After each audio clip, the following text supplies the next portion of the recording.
Hello, and top of the morning to ya. And welcome back to my channel. I'm Honyon, without an H. Hello.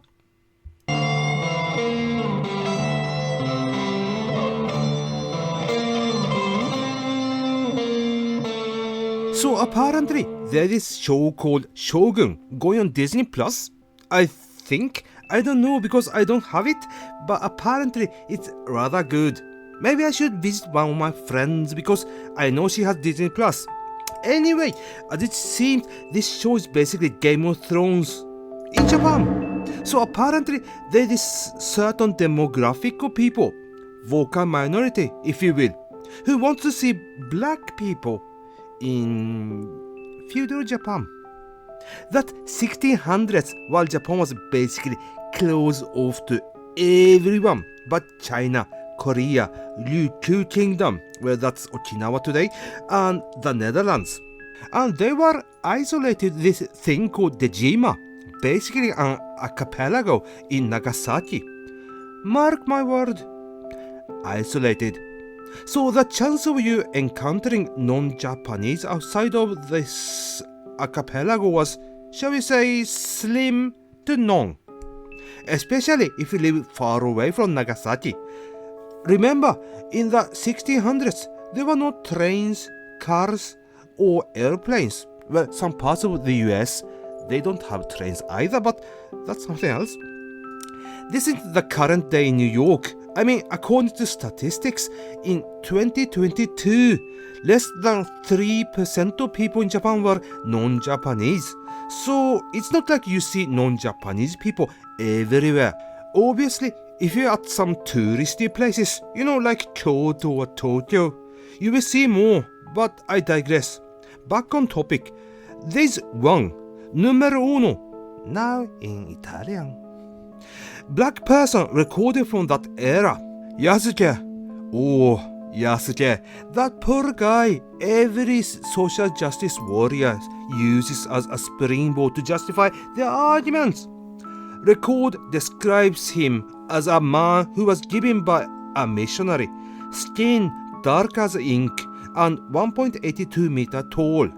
That's like 6 feet, and strong as 10 bulls. Imagine how huge Yasuke was, especially when an average Japanese back then was at 1.55 meters, which is around 5 feet.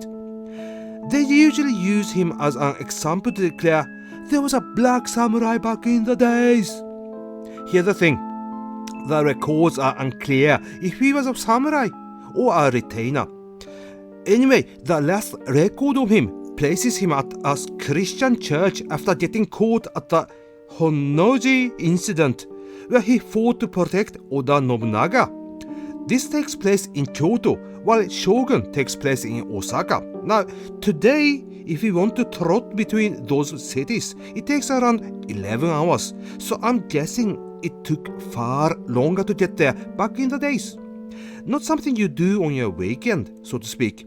So yeah, this is a dude who was black in that era, who was last recorded like 20 to 30 years prior to when Shogun takes place. So there are lots of war which are fought by dudes in armors, mostly in Japanese, and Japanese are meticulous when it comes to recording history, just like Egyptian and Babylonians.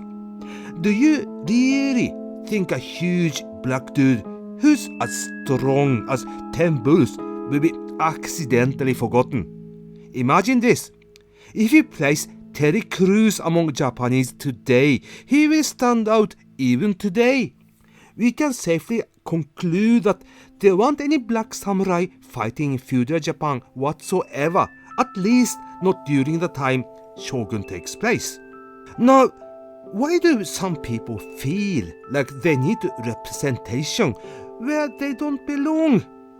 Am I complaining that there aren't any onion people in Cleopatra?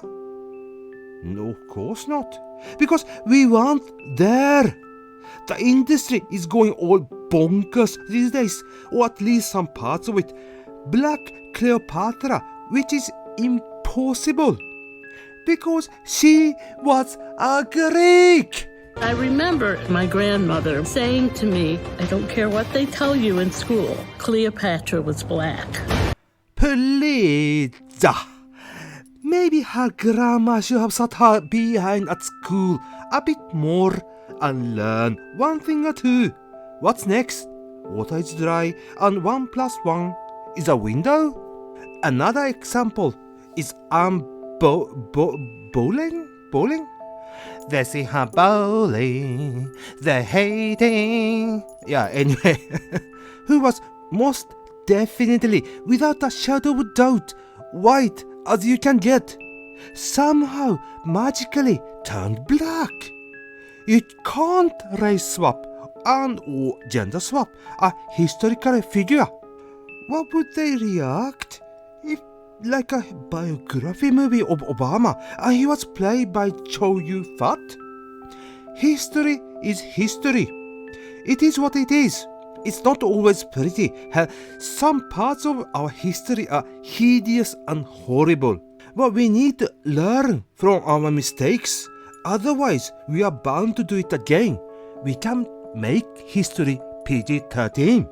At this rate, the current ongoing war happening in Ukraine, President Zelensky will be played by a black actress who's a lesbian, while obviously Putin will be played by the whitest of a white actor, because by their logic, being a white male is the root of all evil. So, what do you think? Leave your opinions in the comment section below. Honesty, wholesomeness, Honyeon. Thank you very much for watching. This has been Honyeon, and I will see you in the next episode. Bye!